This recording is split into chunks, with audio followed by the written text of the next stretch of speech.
Bismillahirrahmanirrahim. An Amiril Mu'minin Abi Hafsin Umar bin Al-Khattab radhiyallahu anhu qala sami'tu Rasulullah sallallahu alaihi wasallam yaqulu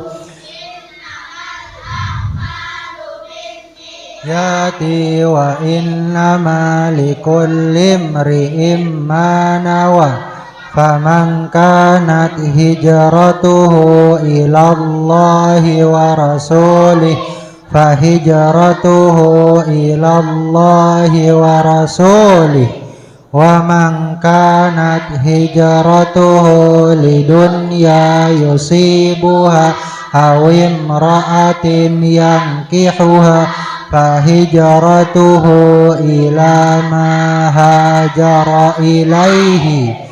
Dari Amirul Mukminin Abu Hafs Umar bin Khattab radhiyallahu anhu, ia berkata, aku mendengar Rasulullah sallallahu alaihi wasallam bersabda, sesungguhnya setiap amal pada niatnya dan setiap orang akan mendapatkan sesuai apa yang ia niatkan. Maka barang siapa yang berhijrah karena Allah dan Rasulnya, maka hijrahnya untuk Allah dan Rasulnya. Dan barang siapa yang berhijrah karena dunia yang ia cari atau wanita yang ingin ia nikahi, maka hijrahnya untuk apa yang ia tuju. Hadis riwayat. Dirapiin dulu duduknya, barisannya dirapiin dulu. Dah dipegang bukunya, dipersiapkan pulpen dan pensilnya. Insyaallah kita mulai. Bismillahirrahmanirrahim. Assalamualaikum warahmatullahi wabarakatuh.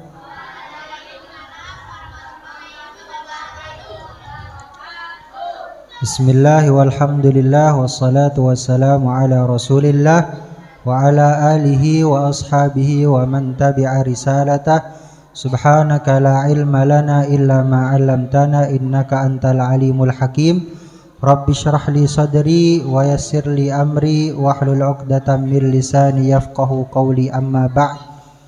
Alhamdulillah, segala puji serta syukur kehadirat Allah Subhanahu wa taala yang mana telah melimpahkan kepada kita rahmat dan karunia-Nya, memberikan kepada kita nikmat-nikmat-Nya sehingga kita dapat berkumpul di tempat yang mulia ini dalam tujuan yang mulia juga, yaitu mengkaji salah satu sumber daripada ajaran agama Islam, yaitu hadis Nabi sallallahu alaihi wasallam. Salawat beserta salam semoga tercurah limpahkan kepada baginda alam Nabi besar Muhammad sallallahu alaihi wasallam, kepada keluarganya, para sahabatnya, dan mudah-mudahan kita yang hadir di tempat ini semuanya diaku sebagai umatnya dan mendapatkan syafaatul uzma di hari kiamat kelak. Amin ya rabbal alamin. Sebelum kita mulai ke pembahasan hadis, anak-anakku sekalian, hari ini Kamis ini kita sudah memasuki tanggal 1 bulan Rabiul Awal, bulan kelahiran Nabi sallallahu alaihi wasallam, di mana Nabi sallallahu alaihi wasallam merupakan anugerah terbesar yang Allah Subhanahu wa taala berikan kepada kita.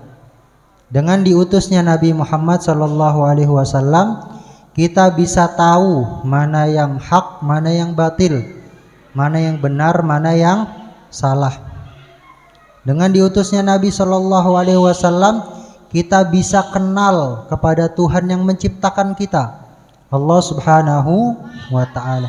kita bisa tahu bagaimana tata cara untuk beribadah kepada Allah Subhanahu wa taala. Dan di antara cara kita untuk mengetahui tata cara tersebut, mengetahui ibadah kepada Allah Subhanahu wa taala adalah dengan mengkaji hadis Nabi sallallahu alaihi wasallam yang saat ini kita lakukan. Dan amalan ini, pekerjaan ini merupakan seagung-agungnya pekerjaan yang kita tujukan untuk memperingati hari kelahiran Nabi Shallallahu Alaihi Wasallam. Jadi kalau ditanya bagaimana cara teragung, cara termulia untuk memperingati hari kelahiran Nabi Shallallahu Alaihi Wasallam adalah mengkaji hadisnya, mengkaji sirah dan sejarah Nabi Shallallahu Alaihi Wasallam. Itulah cara terbaik untuk memperingati hari kelahiran Nabi Shallallahu Alaihi Wasallam. Yang mana kita harus berbahagia, harus berbahagia. Karena kenapa? Tahu paman Nabi Shallallahu Alaihi Wasallam yang bernama Abbas? Tahu nggak paman Nabi Shallallahu Alaihi Wasallam yang bernama Abbas? Ingat gak kemarin pelajaran Aqidatul Awam kelas 6?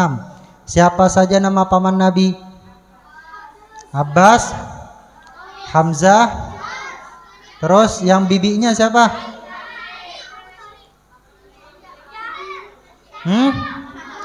Yang Islam aja. Hamzah, Abbas, sama Sofiyah. Abbas, Hamzah, sama Sofiyah. Ketiga paman dan bibi Nabi ini yang semuanya sepakat atas keislamannya. Nah, Abbas ini punya kakak. Kakaknya namanya Abu Lahab. Siapa? Abu Lahab. Siapa Abu Lahab ini? Paman Nabi yang Allah turunkan langsung. Namanya Allah turunkan langsung penghinaan terhadapnya karena menghina kepada Nabi Shallallahu Alaihi Wasallam. Jadi ketika Nabi Shallallahu Alaihi Wasallam berdakwah di Bukit Sofa, mengumpulkan seluruh kaum Quraisy, mengajak mereka untuk menyembah Allah Subhanahu Wa Taala, di situ Abu Lahab menghina Nabi. Tabban laka ya Muhammad, celaka engkau wahai Muhammad. Allah enggak terima, Allah balas cacian Abu Lahab dengan surat Al-Lahab, Al-Masad gimana?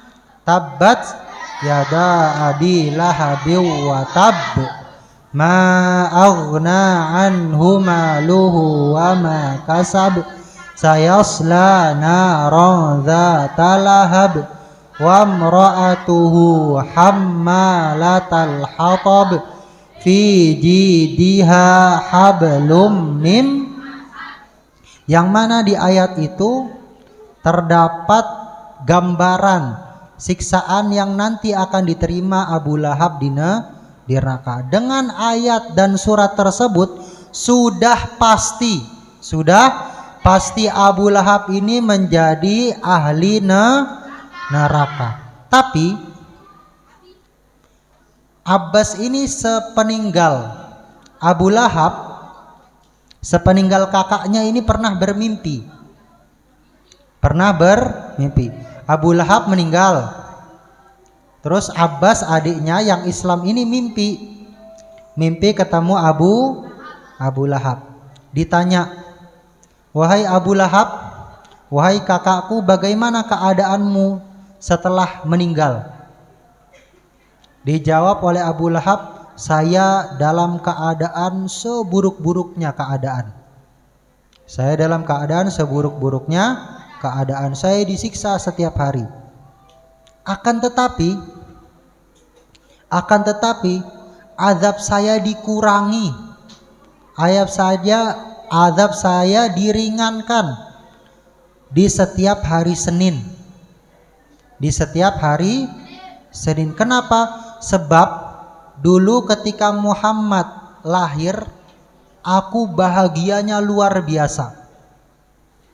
Aku sangat berbahagia dengan kelahiran Muhammad.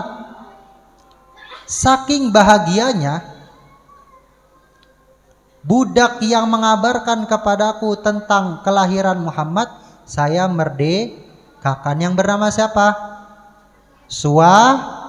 Suwaibah, yang nantinya juga menjadi ibu susu Nabi Shallallahu Alaihi Wasallam.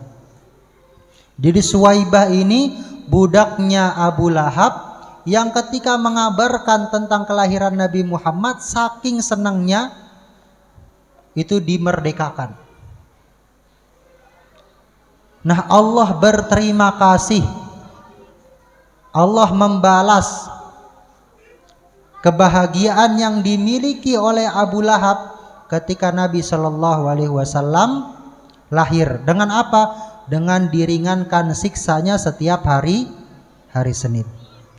Maka kata para ulama, kalau Abu Lahab yang hidupnya dihabiskan untuk menghalangi dakwah Nabi Shallallahu Alaihi Wasallam, yang hidupnya dihabiskan untuk memerangi Nabi Shallallahu Alaihi Wasallam, yang mati dalam keadaan kafir saja, azabnya diringankan oleh Allah Subhanahu wa taala atas kebahagiaan yang dirasakannya ketika Nabi Shallallahu Alaihi Wasallam lahir. Bagaimana seorang muslim yang dia taat akan perintah Allah, yang dia mengimani bahwasanya Nabi Muhammad adalah Rasul utusan Allah, yang dia melaksanakan sholat,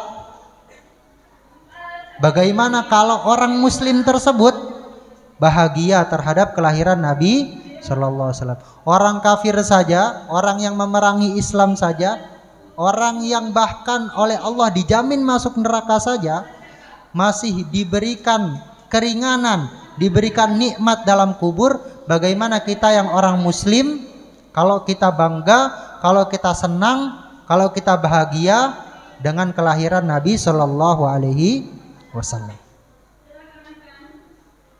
Jadi ketika kita mendengar, ketika kita berada di bulan kelahiran Nabi Shallallahu Alaihi Wasallam, wajib bagi kita sebagai umatnya bangga dan bahagia atas kelahiran Nabi Shallallahu Alaihi Wasallam. Nah, kemarin kita sudah bahas hadis kedua, punya dua nama lain. Yang pertama hadis Jibril, yang kedua Ummul Hadis. Yang pertama hadis Jibril, kenapa dinamakan hadis Jibril?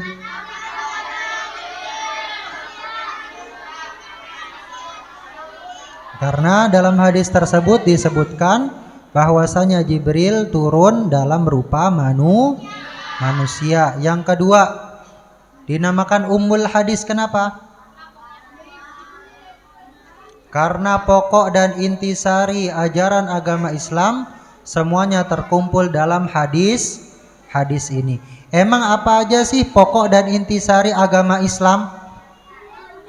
Pokok dan intisari agama Islam yang terdapat dalam hadis ini ada 3. Tulis, pokok dan intisari ajaran agama Islam ada 3. Pokok dan intisari ajaran agama Islam ada 3. Yang pertama rukun Islam, pokok dan intisari ajaran agama Islam. Yang pertama rukun Islam. Sudah? Yang kedua rukun iman. Sudah? Yang ketiga ihsan. Yang ketiga ihsan. Yang pertama rukun Islam, yang kedua rukun iman, yang ketiga ihsan. Rukun Islam apa saja? Pertama syahadat, kedua sholat, ketiga zakat, keempat puasa, kelima pergi haji. Bagi yang mampu. Rukun iman apa saja? Iman kepada Allah, malaikat Allah, kitab-kitab Allah, rasul-rasul Allah, hari kiamat, qada dan qadar. Nah, rukun ihsan, tulis rukun ihsan apa saja? Ada 2 rukun ihsan. Nanti ihsan itu apa akan kita jelaskan. Beribadah kepada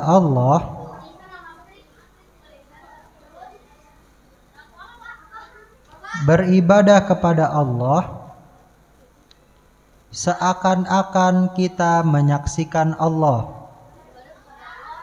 Beribadah kepada Allah seakan-akan kita menyaksikan Allah.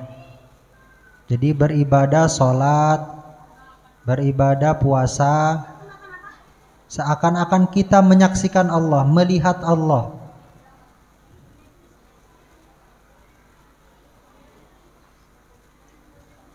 Kalau tidak bisa, itu yang kedua, ini rukun yang kedua. Kalau tidak bisa, maka yakinlah bahwasanya ketika kita beribadah, Allah melihat kita, Allah menyaksikan kita. Beribadah seakan-akan kita melihat dan menyaksikan Allah. Beribadah seakan-akan kita melihat dan menyaksikan Allah. Kalau tidak bisa, maka yakinlah bahwasanya Allah melihat dan menyaksikan ibadah kita. Maka yakinlah bahwa Allah melihat dan menyaksikan ibadah kita. Bahwa Allah menyaksikan ibadah kita. Nah, ini tingkatannya, dan setiap orang wajib untuk melakukan ketiganya ini. Islam, iman, ihsan. Islam ini dirangkum dalam ilmu yang namanya ilmu fikih. Yang namanya ilmu fikih. Ilmu tentang sholat, rukunnya apa saja, syarat sahnya apa saja, yang membatalkan apa saja, sholat ada berapa waktu, yang wajibnya apa, yang sunnahnya apa. Begitu juga dengan zakat, berapa nisabnya, disalurkan kepada golongan apa saja, kapan wajib zakat, itu ada dalam ilmu fikih. Adapun rukun iman dibahas dalam ilmu tauhid. Ilmu tauhid yang kemarin kita pelajari di Aqidatul Awam. Iman kepada Allah. Allah itu sifat wajibnya apa saja? Iman kepada Allah. Allah itu sifat mustahilnya apa saja?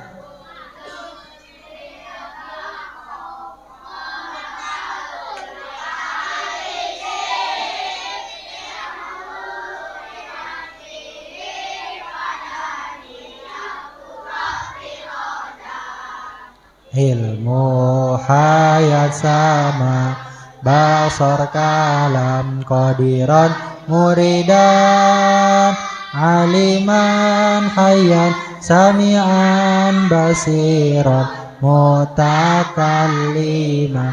Lanjut sifat mustahil. Adam hudus fana mumathalatul lil hawa disi ihtiyajun li ghairihi ta'adud ajazun karaha jahlun mautun somam bukmun umyun ajizan karihan jahilan maitan asom a'ma. Nah, itu rukun-rukun iman. Iman kepada Allah, sifat wajib Allah, sifat mustahil Allah, hak Allah terhadap kita hamba-hambanya. Iman kepada kitab-kitab Allah. Allah menurunkan kitab-kitab apa saja. Apa yang wajib untuk kita yakini dari kitab-kitab tersebut? Allah, kemudian iman kepada Rasul. Bagaimana sifat Rasul? Bagaimana sifat malaikat? Tidak makan, tidak minum, apalagi tidak bermaksiat kepada Allah Subhanahu wa taala. Terus kemudian sifat Nabi dan Rasul, siddiq, amanah, tabligh, fatonah, iman kepada hari kiamat, iman kepada qada dan qadar. Itu semua dibahas dalam ilmu tauhid. Ihsan ini dibahas dalam ilmu tasawuf. Ilmu apa? Tasawuf. Ilmu akhlak kepada Allah Subhanahu wa taala. Ilmu akhlak kepada Allah Subhanahu wa taala. Tentang bagaimana sabar, bagaimana tawakal, bagaimana kemudian tidak cepat marah, bagaimana qanaah, bagaimana merasa cukup atas rizki yang Allah berikan, bagaimana rasa syukur. Semuanya ini terdapat pada pembahasan ihsan yang ada dalam ilmu tasawuf, juga dalam ilmu akhlak. Bisa dikatakan ilmu tasawuf, juga bisa dikatakan ilmu akhlak kita kepada Allah Subhanahu wa taala. Wallahu a'lam bis.